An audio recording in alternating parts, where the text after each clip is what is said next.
Since 1939, thousands of stories have featured one steward of the golden age of comics, an archetypal hero stalking the streets of Gotham, all to ensure that no tragedy befalls any innocent as it once did himself. In 1962, a new face of amazing fantasy taught us all the value of personal responsibility and using our gifts to never ignore those in need. For decades, the Dark Knight known as Batman and the webbed Avenger called the Amazing Spider-Man have each endured, etched atop most comic fans' Mount Rushmore of timeless icons, leading to some of the fiercest debates as to which hero's legend shines the brightest. Spider-Man is the ultimate underdog, often managing to give as good as he gets and stand toe-to-toe against some of the harshest odds. Whether it be the Sentinel of Liberty, the Man Without Fear, or X-Men from the future, they all recognize Peter Parker's potential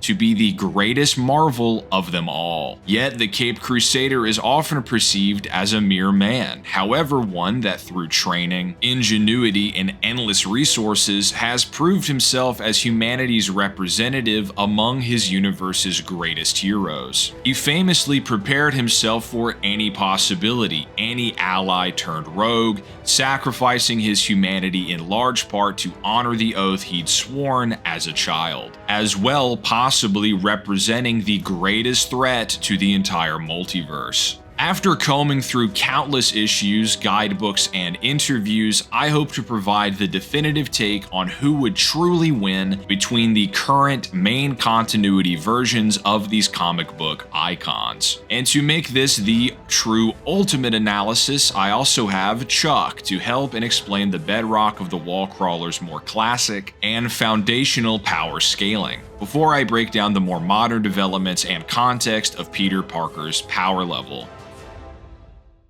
Even back in the day, Teen Peter was considered a rival to Thing, Hercules, Thor, and Hulk, who even in those, first couple dozen or first 100 issues or so, were already dealing with planetary and stellar level threats, even as a lowball. Yet even knowing this, within the guidebooks, which was overseen by numerous writers, Spider-Man was considered an upper mid-tier and at a higher tier to most of the quote-unquote street tiers, like Black Widow, Captain America, and Hawkeye. For example, in early Avengers, Iron Man, while mind controlled, meaning that, without any moral restraints, was able to rock around Hercules, who even commended his power and had to try somewhat against him. Again, with Hercules being a rival, if not straight up equal to Thor. Tony has made much better suits than these, which Spider-Man has fought, and Peter has even crushed Doombots, who would scale to or higher than these models that could fight against Harold. Black Widow actually manages to topple over Typhon, which is a feat that he thought was impossible, and he even straight up said that only Hercules himself had done so before. We see other supposed peak superhumans do a lot of crazy stuff, again, before we even get to the first 200 issues of any of their respective runs. Captain America could not only react to Doctor Doom's attacks, but also take hits from Tyrak, who had knocked away Vision with that same strike, who was easily a Herald tier. Even Hawkeye and a randy potato named Swordsman could not only dodge attacks from Kang's macrobots, which were stated to be stronger than the ones that, slapped Thor, Vision, Iron Man, and Wanda at the same time, but they could also somehow take hits from them. Kang even stated that even the weakest of these three macrobots would clap up the entire world's arsenal, which Kang might actually be referring to even hyperdimensional weapons, which, some of these heroes have. But either way, at this point, you kind of get that this quote-unquote street tier is actually a very false representation of their power, because I'd argue that just like in DC Comics, how even though Slade is considered a quote-unquote street tier, he literally has god tier equipment and skills that can even hurt and help him keep up with these metahumans, or basically be the Herald equivalent, at least back in the day, right? So I would argue that when people say street tier, it more so means the scale at which they operate at, or the setting itself. Okay, now before you say, hey, do you really think he's like Thor level? No, hold on, alright? I'm not trying to say that Black Widow or Captain America is going to punch with planet-breaking power, but the main point is that these writers were throwing around these crazy statements, right? So if even back in the day, Spider-Man was considered above these guys who can either outskill or somehow outmaneuver high tiers, especially those that can casually wipe away entire towns, cities, or islands, even as an insane lowball. In fact, although these guys have shown several crack feats, they aren't quite as as numerous or as consistent as Spider-Man's, and that he even has better statements against these higher sets of power, with the guidebooks outright saying that he is a match for almost any foe due to his well-rounded tool set and most particularly his stress factor and agility. And that is not really stated for many other characters, most particularly the street tiers that, he would scale up from. Honestly, even if we were to heavily downplay it, there's no way that any of these guys, so much are realistically trying to hurt or kill him, are doing anything less than, say, blowing up a city. So look, to say he's within those city or mountain levels within the attack potency and durability range, or, being massively faster than light, or at least several times faster than light, I think that's pretty fair, especially during his peak-based periods, which I would argue is particularly during the mid to late 1980s and within the 90s, which I've noticed is where he portrays way more crazy shit than he does nowadays, and more frequently too. And I would say a good part of this was because, he basically was an adult now, and, he had his marriage with Mary Jane for most of that time. And because of this marriage and because of this connection, this actually just amplified his willpower even more, which may explain why he was fighting at his absolute best, I would say, during those times, because he had something to fight for. So I would take, for example, when he fought, staggered, and even took some initial attacks from Silver Surfer, who stated that he wasn't holding back. Also, like when he defeated Firelord without any amp, and yes, he does look like he has the symbiote suit, but this is actually just a black suit made by Black Cat. And he also straight up fought a Power Cosmic and Carnage. Now, again, I'm not saying Spider-Man can beat these guys or that he fully skills through their power, but even without those high ends, he has proved that he can fight multiple villains at the same time, given his battles with the Sinister Six and other similar teams, even when he's not even going all out or trying to hurt them. So his speed being comparable to or above Bruce's standard senses, at least, depending on the time period, shouldn't even be in contention. But think about it, right? For Peter to realistically be able to withstand hits, stagger, and at some points even make these guys struggle to keep up with him a little bit, or even bleed against him, he realistically has to be above what a street tier is. Like, really, no matter which way you put it, unless you're telling me these guys are gonna downscale from that, or can they just lower their power at will on purpose, right? Like all the time? No, I don't think all of them can, right?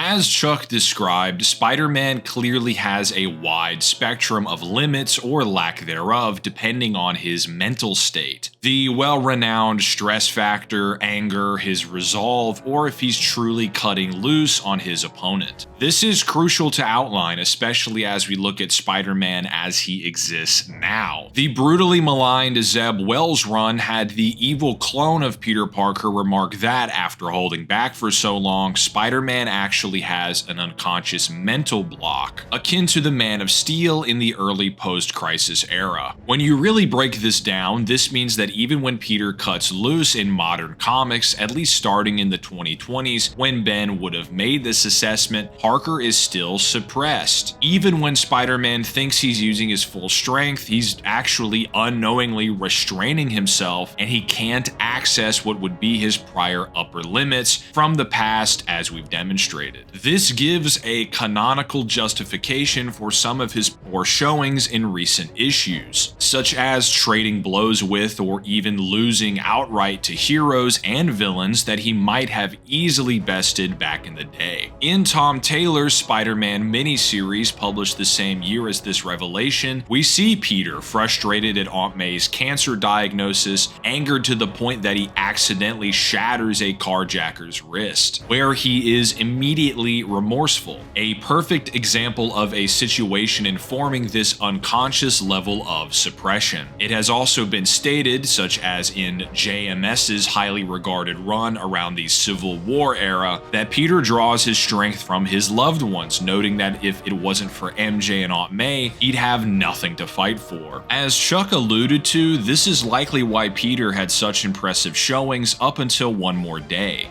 More than stress or anger, it's his true love, Mary Jane, that gives him the means to go beyond. Again, canonically, this was actually revealed in Amazing Spider-Man 74 from 2021, where Mephisto himself explains that he stole Peter and MJ's marriage due to the risk that Peter Parker, or even his and MJ's daughter, might represent to his plans. So not only did Marvel editorial rob what many people still feel to this day is a vital and integral part of Peter's life, but they also perhaps intentionally framed Mephisto as stealing Spider-Man's literal greatest source of power. don't shoot the messenger, not to mention the other areas of mental anguish becoming of his patented Parker luck. Examples new and old, such as Nick Spencer's Amazing Spider-Man 31 from 2019, showcase Parker's ability to break his limits and renew his strength via using his loved ones as motivation. But even since then, his life has arguably become worse than ever, holding back out of fear of harming innocents to the point that he literally cannot exercise his full power, and without so many loved ones to give him strength, it leads me to believe that we are looking at a new Peter in terms of combat abilities, and honestly, a much worse one than we've seen for quite some time.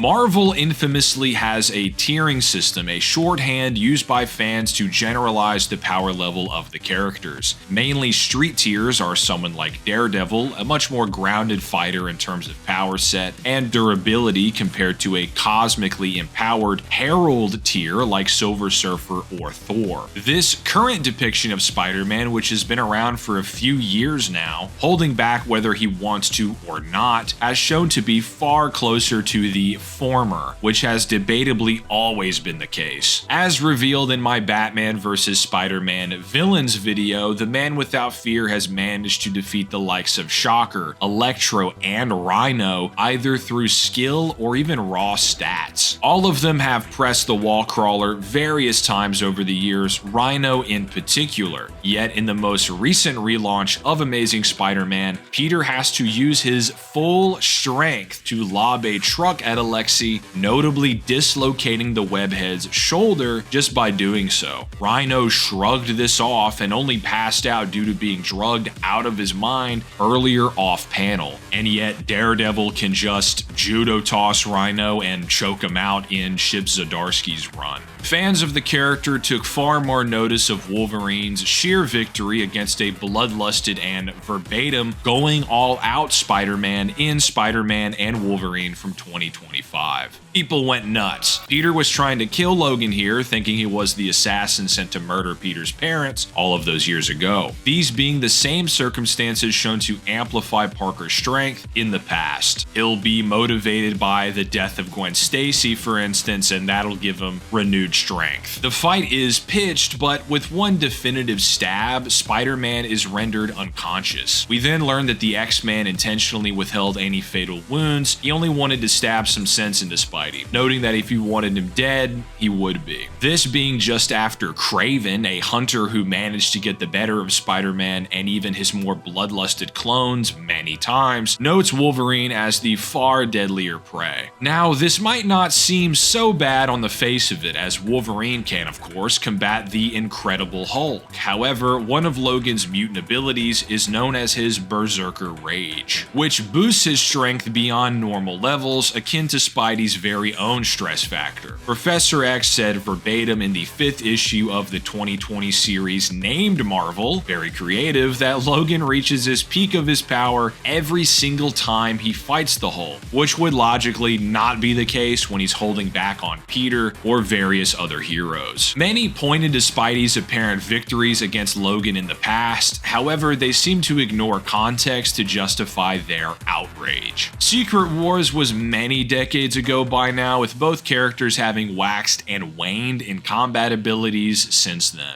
And Wolverine had no real intention to harm superior Spider-Man in their scuffle. He didn't even unleash his claws. In fact, even before the Chasm statement, variants such as Otto's tenure in Peter's body and the other clone of Peter named Kane Parker represent Spider-Man's powers at either their utmost or even beyond in Kane's case. And neither of them boast Herald tier strength or speed. For example, Kane on a mission to kill Wolverine is nearly gutted in a second, almost breaks his hand by just punching the X-Man, and is defeated after Logan heals from a punctured heart. He also got throttled by a feral Agent Venom despite Otto conceding inferiority to Kane. So again, the superior Spider-Man is far more cutthroat than Peter and likely to exercise his full strength. Kane is even stronger than that and willing to kill, yet Wolverine is still a grave threat and Venom is far superior. While the Spider-Verse event saw Peter defeat Otto's Spider-Man, this was largely due to Octavius's belief that the Peter he was facing represented his own past version, meaning he was afraid to cause any lasting damage that could affect his own body. This sort of goes to show that if we are being consistent, you can't really argue that Peter, if he was going all out or trying to kill his opponent, it would be this massive difference that it would make him that much stronger, because we have Otto and Kane and their feats or lack thereof just don't demonstrate this insane power boost that Peter might benefit from if he were bloodlusted and going all out. Either way, Wolverine has as well been outmaneuvered by Daredevil, such as when he was possessed by a lust for violence as recently as 2024's Daredevil number 7. This is predicated upon a similar display in 2005's Wolverine Volume 324. Captain America has as well gone toe-to-toe with Wolverine, such as in Wolverine Origins 2006 number 4 and Avengers vs. X-Men 2012 number 3. Again, Wolverine was holding back on Spider-Man in his latest victory, which he would as well be doing so against other heroes. Although Daredevil's fight is most impressive, considering that Logan was possessed here to express utmost bloodlust. In the very same month as Spidey's loss, Deadpool managed to go back and forth with Wolverine in the 4th issue of their recent miniseries. Deadpool lost to Daredevil, Captain America, and so on, despite being able to harm Miles Morales in his new suit. Before this upgrade, Miles was capable of holding his own against Peter's full power per 2024's Spectacular Spider-Man number 5, where both combatants mistook the other for a robot. This all as well coincides with the depictions of Peter's current upper limits, such as being totally unable to defeat a being with Juggernaut's powers, in spite of Green Goblin's help in Amazing Spider-Man 2020 number 49. Juggernaut being totally irrelevant to Hulk in Juggernaut 2020 number 2, needing to drain his gamma just to stand a chance. Morlun, who Peter compared to Hulk in the past, as well bodied Peter in a new upgraded suit, while the Inheritor only wanted to talk to Spider-Man and provide his help in Spider-Man number 1 from 2022. Even in that prior mentioned Carnage fight, the true mastermind of the events put a literal worm inside the villain's head, which kept him from killing Spider-Man, leaving him defenseless as the homicidal maniac was robbed of his main means of recourse. Parker would have died otherwise, having been bested by essentially the same threat, even while the symbiote boosted his strength in the recent Amazing Spider-Man 800. Speaking of Miles, he stated that a single lightning blast from the mutant storm would fry him, and he was on the losing end of a battle with the son of Venom, which adds even more consistency as Wolverine has matched or outclassed Eddie Brock and the like many times. And again, Miles is at least equal to Peter's full strength based on their 1v1. This all firmly supports that, while being on the higher end in terms of lifting strength, for sure, which is distinct from striking strength as they are two different muscle groups, as in the strongest weightlifter of all time cannot strike as hard as the best boxer. Peter and Miles can still absolutely be harmed by Marvel's true street tiers for both direct fights and scaling, and stand nil chance against the actual powerhouses. So the current Spider-Man with mental blocks, informed by years of pulling his punches, perhaps lowering the ceiling for his full power compared to past eras, as well lacking quite the same depths of motivation seen during his heyday, is in the upper end of, but firmly within the Wolverine, Captain America, Daredevil, or Deadpool realm of striking power,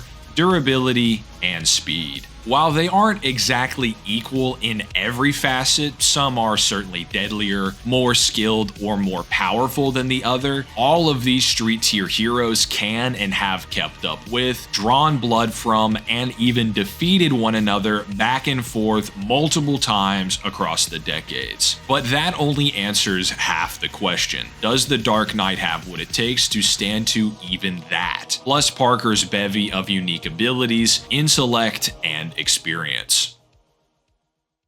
To address this head on, Batman is not a normal human, or even a peak human by real world standards. This is the same character that can fall from orbit and walk it off, survive meta-human strikes, lightning blasts, point-blank massive explosions, with many of these feats calculated to be within the hundreds of trillions of joules, or enough energy to blow away an entire town. A key component, maybe the principal one, is the matter of Batman's speed and how he might anticipate or counter spider sense. I've explained before that the likes of Deathstroke and his daughter possess a kind of true precognition, cataloging infinite details and forming a highly accurate presumption of the future. Midnighter as well, who has precognition based upon millions of different possibilities, called Batman pretty impressive. This is already remarkable. However, when we consider that Martians, such as Batman's Justice League teammate, the Martian Manhunter, possess empathetic precognition, able to see multiple futures all at once, and can literally read someone's mind and see exactly what they plan to do, it makes his lone defeat of the White Martians and feats of outmaneuvering his ally that much more striking. Kryptonians as well, of course, possess an account for stimuli so fundamental that their ability to prognosticate would serve as precognition as well. X-ray and microscopic vision to perceive the literal slightest tells of upcoming muscle movements, the ability to hear from multiple galactic distances, picking up on sounds as small as atomic vibrations, coupled with impossibly faster than light perceptions.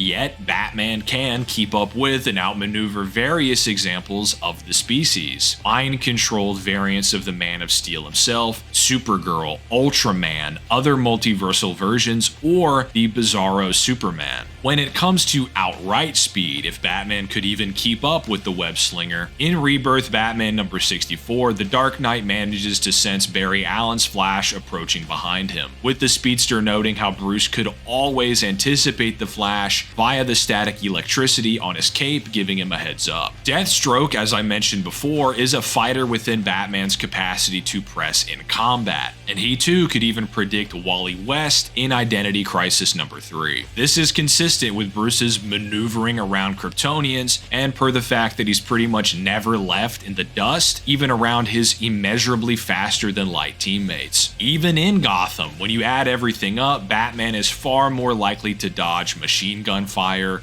lightning blasts, or even laser weapons than ever get tagged, especially as he is now after so many training arcs and self-improvements, having his youth restored multiple times over. You can look at Amazo robots mimicking the Flash's powers, Deathstroke's feats against the Man of Steel, even a young Grayson dodging Bizarro attacks. Batman's combat and reaction speeds are well and truly superhuman. The feats speak for themselves. To address spider sense directly, I think many fans are ignorant to its limitations, as seemingly a means to justify the hero getting tagged over time. It more so acts as a danger detection system rather than sheer future sight. The official Spider-Man handbook from 2006 specifies that it merely triggers a general response without specific details. He doesn't see the future, or even necessarily the nature of the threat ahead, simply that one is coming. It's up to him to figure out what it is and how he needs to respond. To demonstrate, his sense is triggered as he's surrounded by fire, which Peter notes as not very helpful. Based on that, not only would Spider-Man be well within Batman's ability to react to, having dodged Kryptonians and speedsters, but the Dark Knight's experience against beings wielding far greater future sight or legitimate precognition that just actually tells them what is about to happen specifically, all makes Batman exceedingly unpredictable. In fact, Ben Reilly framed his spider sense as a weakness compared to Kane, who lacks the ability and instead employs strategy and prediction, with Batman being the foremost master of such in all of DC. From there, it's up to Batman as to whether or not his equipment, skill, or contingency plans give him the true upper hand. While Spider-Man doesn't possess possess an obvious kryptonite, he is vulnerable to many conventional means of attack. Even as of the first issues of his latest run, an odorless gas based on ayahuasca bypasses his spider sense and subjects him to vivid and horrifying visions, overloading his system, which harkens back to the Goblin's application of vapor-based knockout gases across the decades. J. Michael Straczynski's 2000s run had Peter nearly succumb to excess radiation, frequencies intended for mining operations, a neural toxin muscle suppressant, smoke inhalation from a building fire, altitudes robbing him of oxygen and potentially freezing him, and even anthrax. He manages to fight through many of these things clearly, but they as well put him out of commission or require heavy countertoxins or advanced means of recovery just to survive. Even as far back as the Silver Age in Justice League of America 183, Batman randomly whips out tear gas strong enough to stun the new god Orion, who is often a match for Superman and is destined to kill Darkseid. He has even employed his own strain of Scarecrow's fear toxin, which has managed to send both Swamp Thing and Shazam into hallucinogenic spirals, each of them being god-tier powerhouses. Extreme temperature weapons such as ice grenades appropriated from Mr. Freeze would as well restrain the wall crawler, especially if just flying into high altitudes is at risk of freezing him. The cryogenic villain could clash with Starfire, who has bested foes on the caliber of the Man of Steel, such as the bestial Black Adam in the Beast World event. Whether it be poisons, drugs, status effects, Batman has endless ways to down Spider-Man. Many of these high-tier weapons are just found in random encounters. Shock gauntlets that can harm Superman, flashbangs to blind the Green Lantern villain Sinestro, or even a magic spell to conjure armor capable of holding its own against multiple evil versions of the Man of Steel who have proven to be his equal in the past. Guidebooks even go as far to say that his utility belt is equipped for maximum power, with toxin to take on his strongest foes. He is one of the richest men in the world, having spent decades fortifying his armaments against some of the heaviest hitters in a comic book universe brimming with some of the strongest opponents. While some might wonder how then Batman loses or is pressed by his rogues, this either simply points to their own impressive fortitude, many of them blatantly just matching Bruce in most arenas, or it just goes to show how much Batman himself holds back on his villains, which is a fact. He's not going to risk burning Bane's brain out through his eye sockets by tossing a flashbang strong enough to blind Green Lantern as an example, but he would have these things on his person. Solomon Grundy often plagues his city, this being a villain at the level of Green Lantern or Superman. So based on everything we know about Batman's character, it seems to be the case that he does just have these high-tier weapons on him at all times. Another mistake I've seen many times across these debates is to ignore the actual scaling and connections both series share. Among the various DC and Marvel crossovers, a few of them are actually considered truly canon to the main timelines, JLA Avengers from 2003 being key among them, which sees Batman and Captain America stalemating, with the Dark Knight saying that Captain America only might beat him, with the Caped Crusader later seen defeating the Cap rogue Batroc the Leaper and then Taskmaster. As I presented in my Captain America vs. Batman video, Bruce Wayne has strengthened himself and improved to a far greater degree since these events, even compared to Captain America, meaning he should have thoroughly eclipsed Steve Rogers if we can compare their current iterations. The degree of these increases may be demonstrated via the 2025 Batman and Deadpool crossovers, where Batman twice over embarrasses the Merc with the mouth. Like I said, Deadpool can not only press Wolverine, but Miles Morales as of late, both of them either matching or surpassing the full power of the current Spider-Man. Grant Morrison, the writer of Batman Deadpool, stated that the new book is in continuity with JLA Avengers. JLA Avengers, as I said, by Busiek and Perez, was the last DC Marvel crossover before this tradition was revived with Batman and Deadpool Batman book, but it also picked up a thread from that book to show that there was continuity here. Which itself was then sequelized least in the main JLA book at the time. It was then canonized according to various Marvel guidebooks, in the words of the writer himself, and multiple other official sources. Grant even referenced the 90s Marvel vs. DC crossovers, which saw Batman bullying the Daredevil rogue Bullseye, taking on Venom, and deftly defeating Scorpion. Plus, I can't forget Fortnite, canon to both the main Marvel and DC universes. In the Marvel Zero War comic, Iron Man notes the hero known as the Foundation as possessing impressive armor. He even wants to take some of it back to 616 to experiment on. Later then, the same character makes his way to Gotham, only to be electrocuted, blown up, stabbed, kicked around, and shrugged off by the Dark Knight. Batman, who laughs, an evil variant who the main versions call physically weaker, even manages to crack the Foundation's faceplate. This was in 2022, and Iron Man has upgraded his armor since then, but around this same time, Miles Morales claimed that a single lightning blast from the X-Man Storm would be his undoing,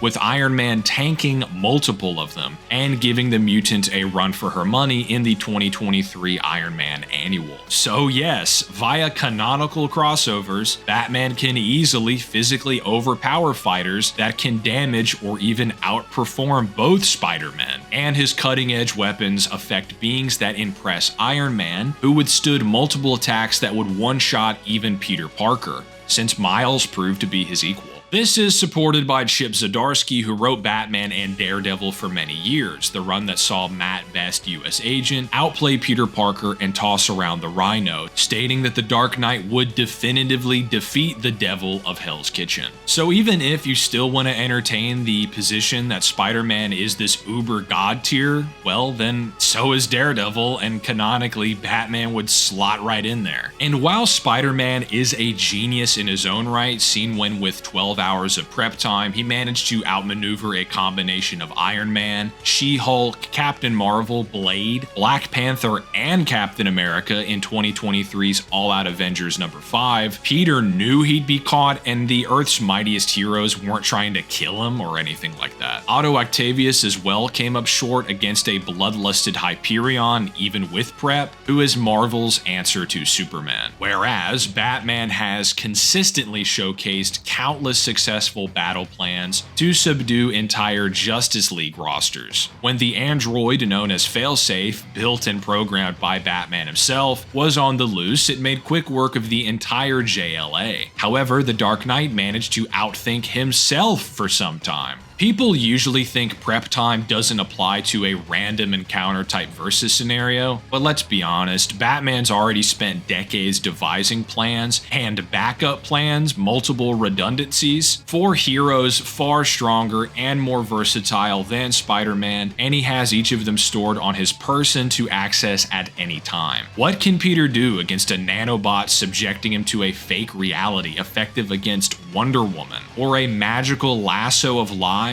again at the level of the gods? And those are only a couple of Bruce's contingencies. Even just general purpose explosives have managed to knock around beings such as Doomsday clones that could launch Superman, or Damage, who had already punched the Man of Steel harder than he had ever been hit before. Given that Batman's sensors can actually read the power levels of his opponents, and that he should, on paper, have contingencies already for the various web slingers or wall crawlers in the DCU. In fact, in the 90s, Blue Beetle implied that he copied Peter's web formula during those crossovers. I don't see any reason to suggest that Spider-Man's unique abilities wouldn't already be accounted for and countered by Batman. And again, let's not pretend that sonic weaponry that affects Superman isn't just gonna take Spider-Man out anyway. The Dark Knight is also very obviously a far better martial artist, with Peter admitting that Captain America knows more styles than he ever could, and Batman was a rival for Cap in that same era. Parker even forgot the way of the spider technique taught to him by Shang-Chi. I think that when you're accounting for peak 90s Spider-Man, he was generally at a higher ballpark of power than Batman in most scenarios at the same or earlier time periods without his absolute best equipment. And I'd argue that we don't really see the super cracked out Batman until the middle and later parts of the post-crisis era. In the current comics, since we have seen, Bruce fight gods like Apex Lex Luthor and even fight members of Pariah's Dark Army. So given that Batman physically scales to or above fighters that can harm Spider-Man, he's fast enough and unpredictable enough to counter various types of actual precognition with a far greater bevy of skills, decades worth of plans to defeat entire armies of top-tier superhumans, and equipment capable of exploiting Peter's vulnerabilities. I really don't see a scenario where Batman doesn't win hand over fist. Batman can take hits from Peter, especially this current version, outmaneuver Spider-Sense and use any variation of tear gas, fear toxin, or justice-busting counter strategy, all backed up by speeds and analysis capable of anticipating even the Flash or Kryptonians. Either way, peak-based Spider-Man would likely slap Batman more times than not prior to those peak eras of those post-crisis days, while peak-based Spider-Man would, get clapped up with really little to no difficulty by current Batman, since Bruce has massively gapped him by now. Even if we are accounting for Spider-Man actually scaling to Heralds, it doesn't really matter because classic Heralds, even like, those early 2000s Heralds, they're nothing compared to the metahumans and, higher tier characters that Batman has fought in their more recent years. Even with Peter's newest suit stated to exponentially increase his statistics, Batman has multiple armors that can take on the entire Justice League or even Darkseid. A way to put it bluntly, the Dark Knight has been characterized for decades as a man who, through willpower, preparation, and technology, as being truly capable of defeating the premier team of gods of his universe, whereas Spider-Man can at best prove a nuisance to the likes of the Avengers.